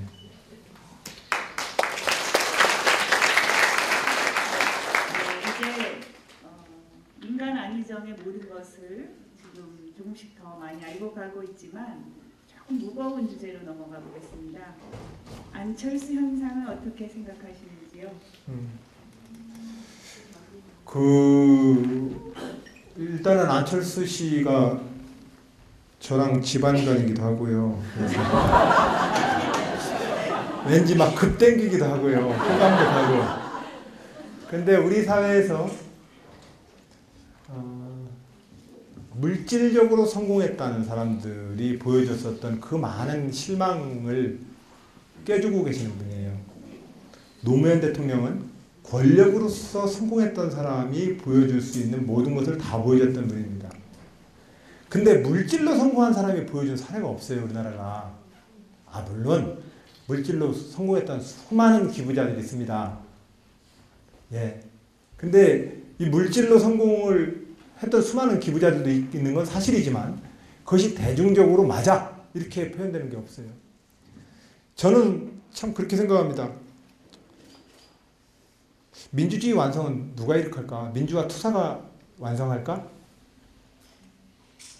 안 그런 것 같아요. 역시 민주주의와 진보주의의 완성은 성공한 자본과 시장에서 성공한 사람이 그 세상을 들었을 때만 비로소 완성이 된다고 생각합니다. 그런 점에서는 안철수 씨는 우리가 그래서 기대하는 바가 굉장히 많다고 생각을 합니다. 단 민주주의가 정당 정치인데 그게 걱정이에요. 안철수 씨가 1000년, 50,000년 사는 거 아니거든요.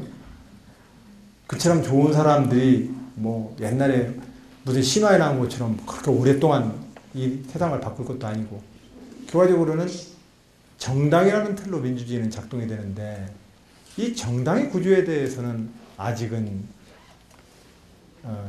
구축한 바가 없어요. 이제 그것이 이제 걱정이죠. 이제 그것이 걱정이어서, 그러나 하여튼 두 가지입니다. 우리 사회에서 물질적으로 성공한 사람, 그리고 자본주의의 진정한 변화는 자본으로부터 그것을 성공했다고 인정받는 자가 그 자본을 변화시킬 때라야만. 서울대 폐지로는 서울대 출신들이 해야 되는 거예요. 서울대 안 간 사람이 폐지론 얘기하면 요새 개콘버리로 그러면 안 돼요. 그러나 마찬가지로 우리가 말하는 진보주의나 민주주의의 완성은 사실은 고분들에서 나와야 하는 겁니다. 그러나 평생 그 순간까지 민주화운동을 위해서 걸레를 닦던 우리 같은 사람들은 그때 되면 무능하고 평생 데모만 하고 무능한 사람이라고 찍히게 될 수도 있어요. 어떻게 보면은 무엇을 하나 완성시키는 것은 마지막 똥걸레 빠는 일일지도 모릅니다. 이건 내가 좀 너무, 하여튼 그런 제 마음적으로는 여러 가지 그런 것이 교차하는 현상입니다. 교차하는 현상인데, 그러나 저는 환영합니다. 그 현상에 대해서. 네. 지방은 야권 및 사회 진영의 힘이 약한데 이에 대한 극복 방법과 선진당, 한나라당이 다수인 의회와 시장 군수들과의 협의는 어떻게 하십니까? 존중해줘서 대화를 하면 됩니다. 제가 충청남도가 제1당이 자유선진당입니다. 그리고 2당이 민주당, 3당이 한나라당입니다. 자유선진당이 압도적인 1당입니다. 물론 과반은 못 되지만 과반에 버금가는 1당인데, 근데 지난해 학교급식 그냥 무난하게 다 의회 통과시켰습니다. 특별히 연장하지 않았고, 그냥 서로 존중하면 되고요. 그 학교급식 어떻게 샜느냐고 저한테 어떤 분이 묻길래, 그 도지사가 공약으로 내건 합격급식 안 하고 뭐하고 자빠졌대야? 이 소리 나올 때까지 그냥 가만히 있었어요. 그거 막 나오길래 아이고 의원님들이 해주세요. 제가 되나요? 의원님들이 쭉 끌고 가시면 제가 교육감님이랑 잘 상의해서 안받침해 드릴게요. 그래서 의원님들이 결과적으로는 다 풀어주셨습니다. 그래서 특별히 뭐 마찰 없이 풀었고요. 하여튼 가능하면 이 뭔가를 어떤 간에 그 공을 의원님들한테 다 드리려고 합니다. 그러면 지역의 현안 문제는 풀 수 있는 거 아닌가 싶어요. 그래서 내 공이라고 자꾸 내 걸면 사람들을 자꾸 끌어내리려고 하거든요. 그러니까 그거 내가 공 세우려고 안 하면 일은 되는 것 같아요. 그래서 도의회는 그렇게 풀고 있습니다.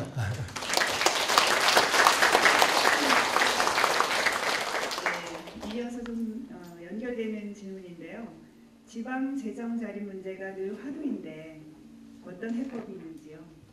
지방 재정 문제의 재정 자립도는 현재 충청남도는 32%. 그러니까 이제 100원을 충청남도 예산이 있다면 자기 돈이라고 표현할 수 있는 돈은 32원인 셈이지요. 여기에 내국세에 그 일정 할을 받는 돈이 있습니다. 꼬리표 없이 내려오는 돈. 여기까지 치면 한 46% 정도 됩니다. 그런데 이 재정 자립도의 문제는 사실은 장기적으로 보면은 부모님을 떠나서 결혼해서 분가를 하면은 자기가 알아서 먹고 살아야죠. 근데 우리나라 현재 지방자치 제도는 분명히 집은 서로 갈라서 사는데 밥 때 되면 모두가 다 모여서 먹는 지방자치입니다.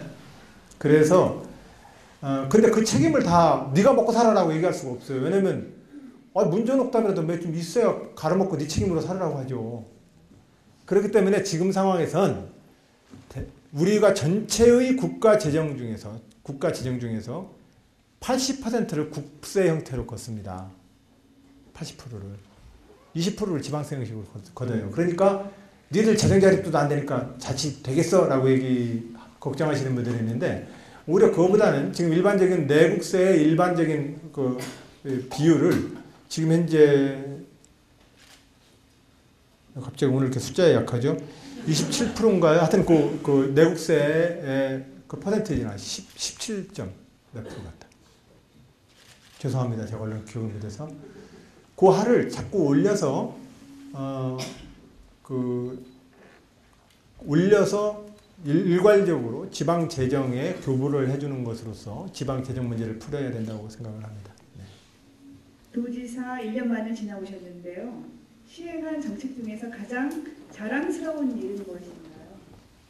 애정합니다. lapsus입니다. 네. 아까 제가 지난 1년 5개월 동안 꾸준히 계속 추진해오고 있는 일 3가지를 크게 말씀을 드렸고요. 그 외에 다 열심히 하고 있어요. 네.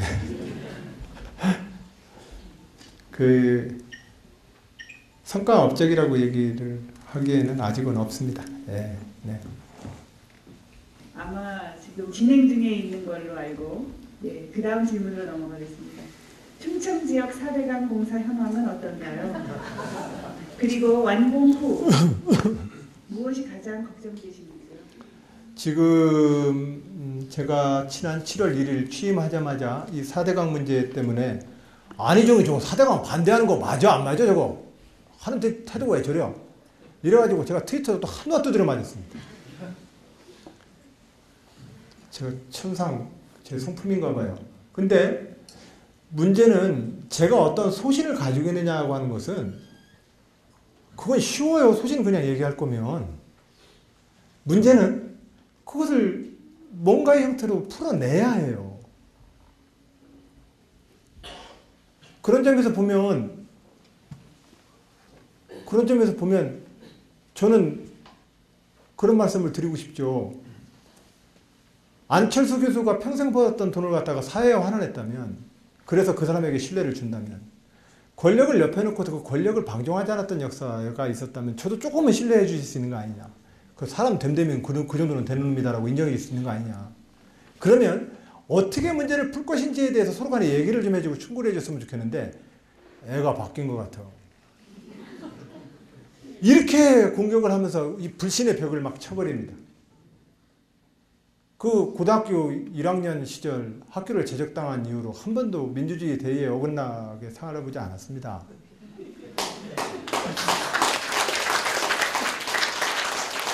근데 그럼 이제 그 문제를 어떻게 풀 것인지에 대해서 서로가 대화를 해서 4대강 문제 때도 이제 그랬어요. 그때 이제 제가 그래가지고 이제 어떻게 해요? 금강에는 3개의 보가 있습니다. 가장 문제가 되는 이 사업 자체는 사실상은 이명박 대통령의 국정 운영은 정말로 문제가 있습니다. 지금 FTA 문제도 그렇고 4대강 문제도 그렇고 실질적으로 민주주의는 다수결의 원리이긴 합니다만 그 다수결은 사회의 합리적 상식에 기초한 다수결이어야 합니다. 그러지 않을 때 민주주의 다수결은 붕괴됩니다. 다수결 제도가 붕괴되면 민주주의는 성립이 안 되는 제도입니다. 그렇기 때문에 다수파는 늘 사회적 상식과 합리적 상식에 기초해서 그 다수결과 다수파의 힘을 행사해야 되는데 이명박 대통령한테는 거의 백지유수표예요. 만약에 FTA를 지금 오늘날 노무현 대통령이 했다면 이런 식으로 밀어붙이겠어요? 끊임없이 대화하겠죠. 대통령의 소신은 이겁니다. 나는 이 문제를 이렇게 풀고 싶습니다. 이 문제는 이럴 거라고 생각합니다. 그것에 대해서 상황 변화가 있으니까 재논의할 수 있습니다. 자, 어떻게 논의하면 좋겠습니까? 대화를 할 거 아니겠습니까?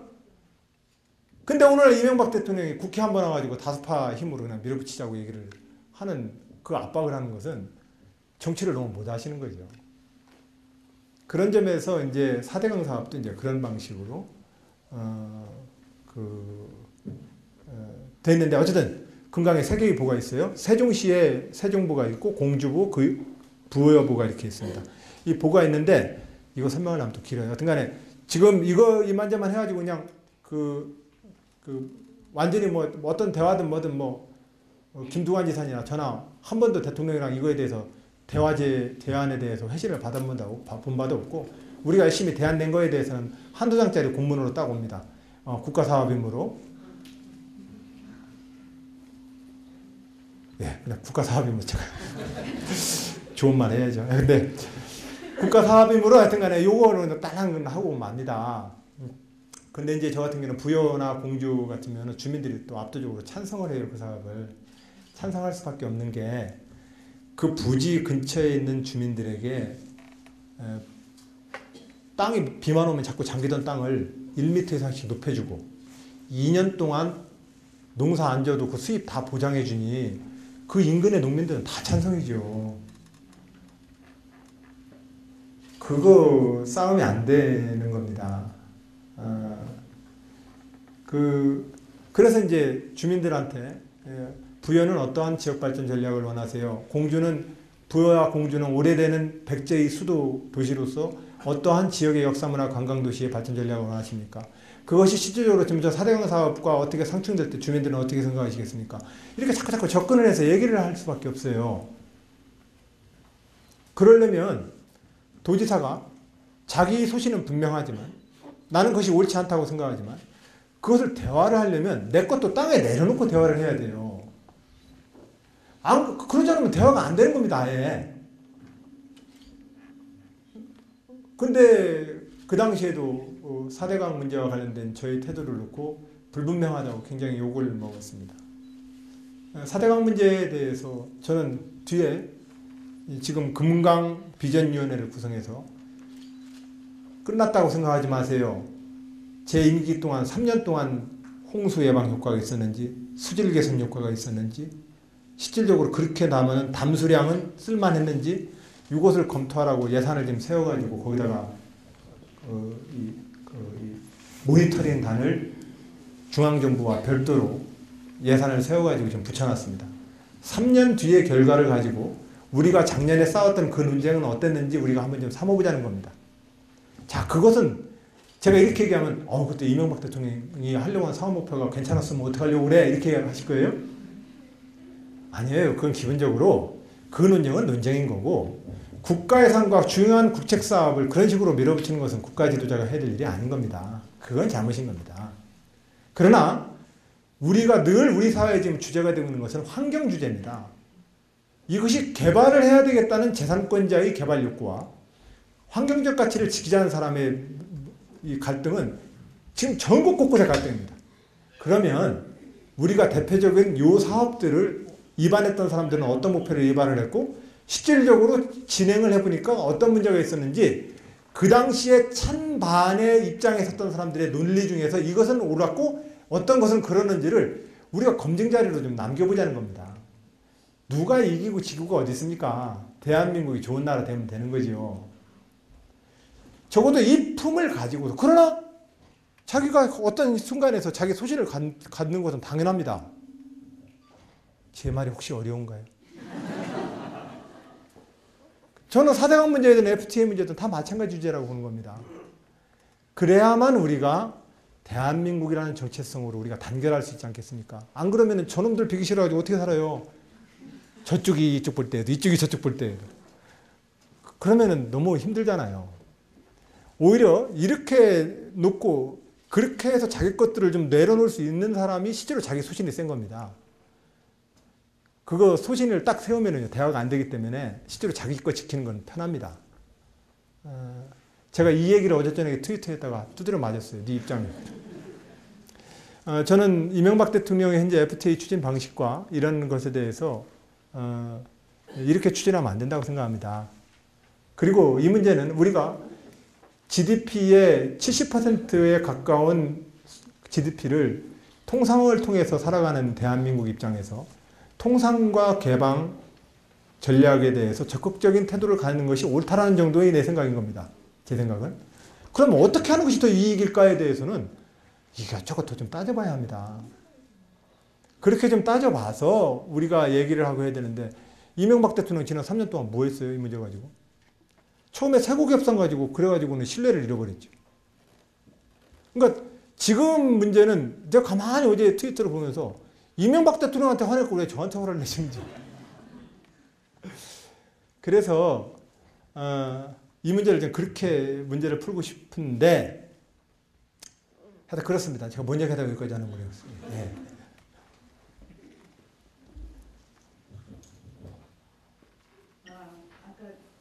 저도 잘 지금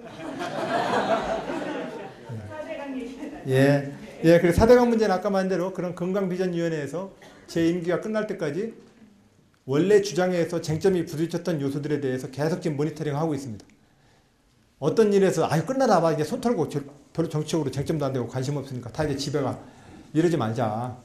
이것은 국가 운영하는데 굉장히 중요한 토론이었고 논쟁이었기 때문에 이런 사례를 놓고 나중에 되면 싸울 때라도 우리가 조금 더 품격 높게 싸우지 않겠어요? 지난번에 뭘 주장해 보니까 이 주장은 좀 나중에 3, 4년 뒤에 결과를 보니까 좀 안 좋았어. 또 이거 보니까 이건 내 말이 맞았어. 그러면 좀 그걸 가지고 서로 간에 좀 이렇게 조절을 해서 우리 사회가 훨씬 더 효과적인 논쟁을 할 수 있도록 건강비전위원회를 통해서 지금 후속 그 데이터 정리 작업을 하고 있습니다. 이 자리를 빌어서 우리 허재영 교수님이 주관하고 계시는데요. 지역사회 우리 교수님들께 정말로 감사드립니다. 그 어려웠던 시절에 이 4대강 중재위원회를 만들고 계속해서 연구 작업을 해주시고 오늘날까지도 계속해서 그 작업을 좀 하고 계세요. 그래서 그분들께 참 저는 고맙게 생각합니다. 네, 아까 지사님 말씀 중에 트윗에 어제 올렸다가 네. 두들겨 맞으셨다고 하셨는데 한 분이 이런 질문했습니다. 어제 안 지사님의 트윗에서 신뢰 문제로 FTA를 반대하지 못했다고 썼었는데 그 신뢰 문제가 무엇인지요? 기본적으로 이것에 대해서 저는 가만히 있으면요, 왜 너 얘기 안 하냐고 그래요.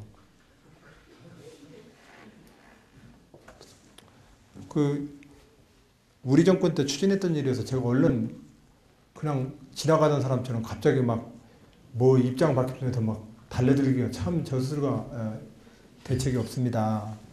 이런 곤란한 처지입니다.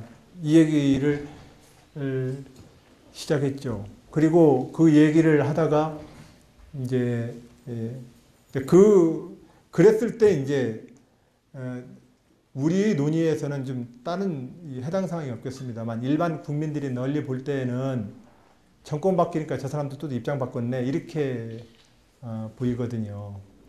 그렇게 되면 정치에 대한 국민들의 불신만 더 커지는 것이어서 그러한 국민들의 불신을 좀 가중시키지 않도록 제가 처신을 하는데 좀 신중할 도리밖에 없습니다. 이런 이야기입니다. 네.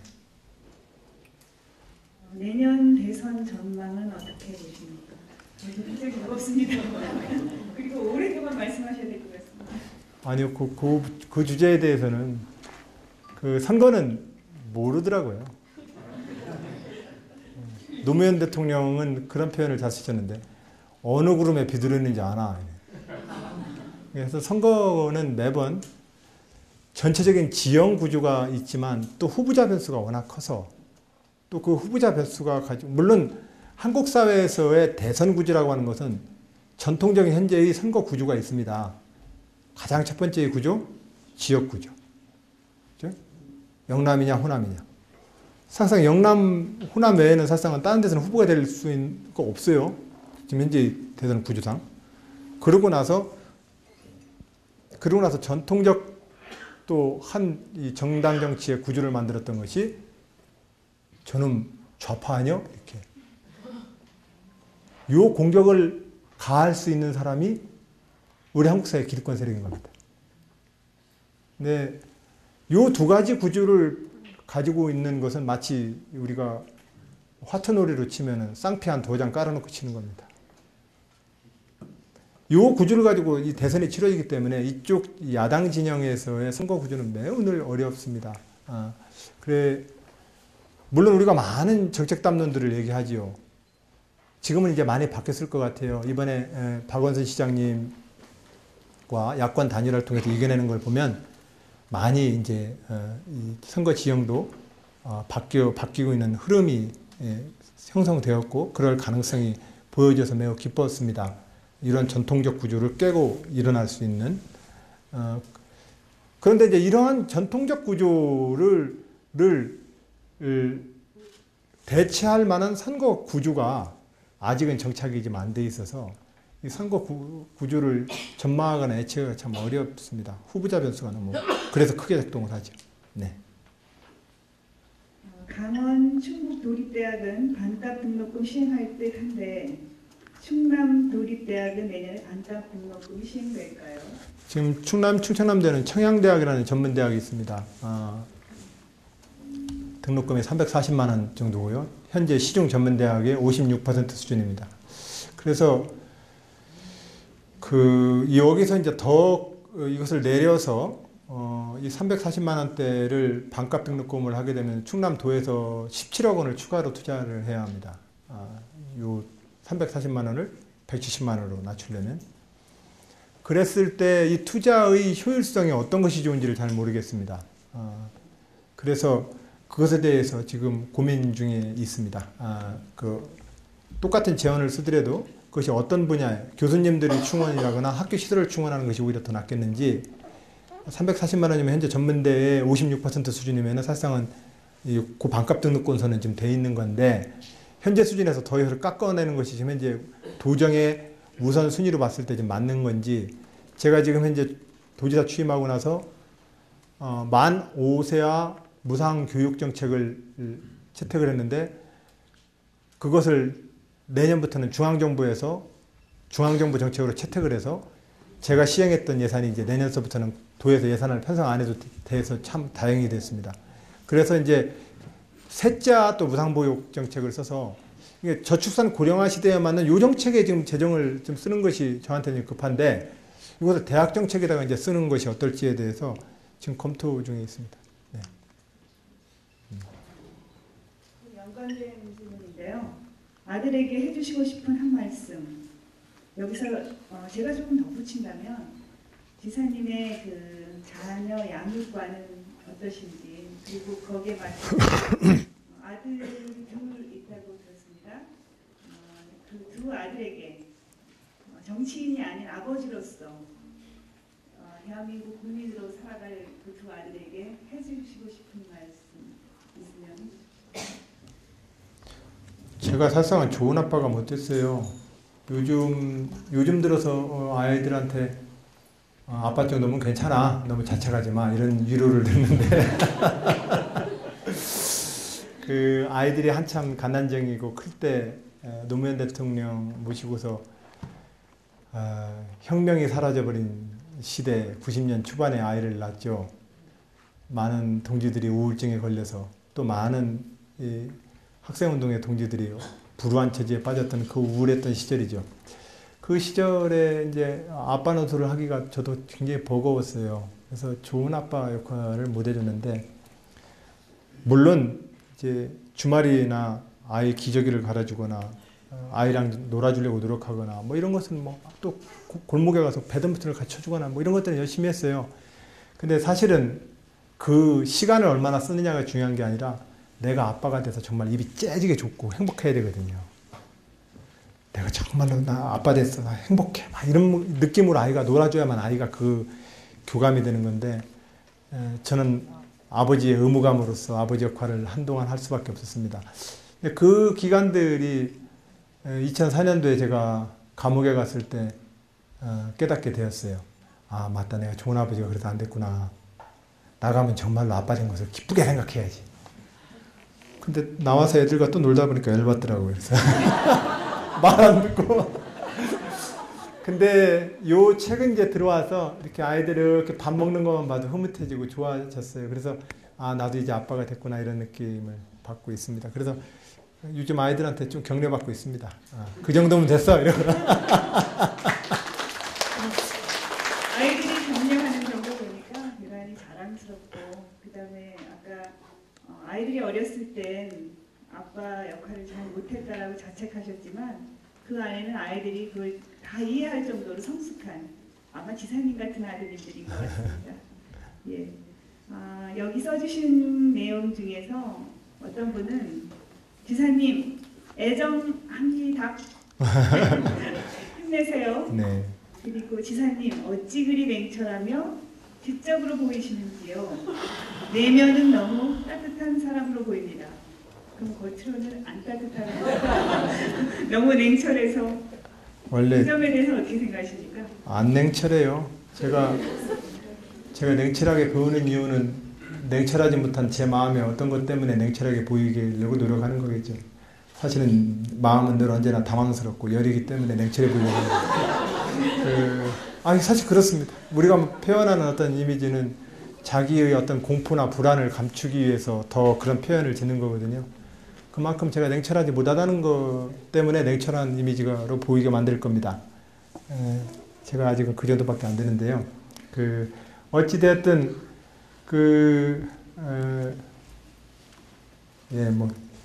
제가 뭘 얘기하는지 모르겠어요. 여러분들이 써주신 내용에 지적이다, 냉철하다, 그 다음에 또 뭐 있었지 아까? 잘생겼다, 그 다음에 피부 좋다. 우리가 부러워하는 걸 다 갖고 계십니다. 게다가 자녀들이 격려해주는 아빠. 굉장히 멋진 안지사님 박수 한번 보내드립니다.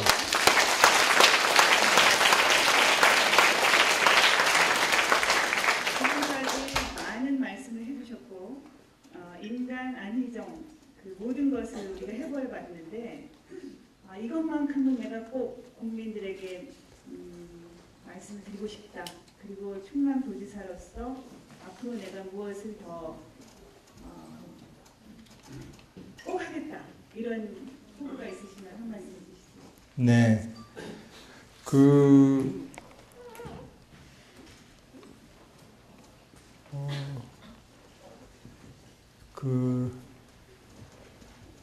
민주주의와 진보 진영의 동지 여러분, 그리고 껴있는 시민 여러분, 어떠한 형태가 됐든 우리는 함께 또 역사를 만들어 나갈 겁니다. 이 문제에 대해서 제가 여러분들이 원하시는 것만큼 많은 이 분명함을 가지고 이 문제를 대응하지 못하는 것에 대해서 하여튼 미안하게 생각을 합니다. 하지만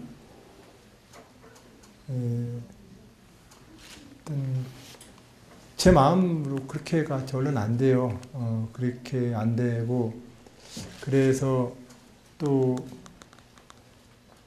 분명한 사실은 대의와 우리 내부에 큰 새가 만들어지면 저도 또한 그 우리 다수적 흐름에 따라서 저도 승복할 겁니다. 그러나 그 다수의 흐름이 만들어져서 그 흐름에 승복하더라도 그 개인의 소신과 생각에 대해서 우리가 이 전향을 요구하는 것은 잘못된 겁니다. 그건 잘못된 것 같습니다. 그러니까 이제 그런 마음인 겁니다. 그래서 우리 그 FTA 주제든 뭐 어떤 주제든 마찬가지입니다. 우리 내부가 그런 마음으로 그 흐름을 만들어서 같이 힘을 좀 모아내자. 그래서 우리가 생각하는 미래를 만들어내보자 이런 말씀을 좀 드리고 싶습니다. 하여튼 여러분들 오랜 시간 경청해 주셔서 고맙습니다. 오늘 오랫동안 많은 말씀 해주셨는데요. 그 간단한 질문 플로어에서 한 가지만 받겠습니다. 질문 혹시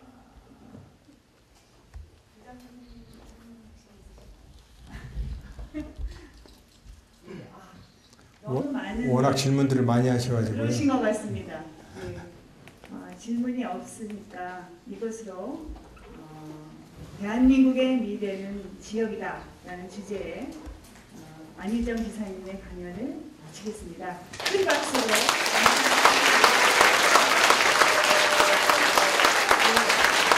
고생하셨어요. 네.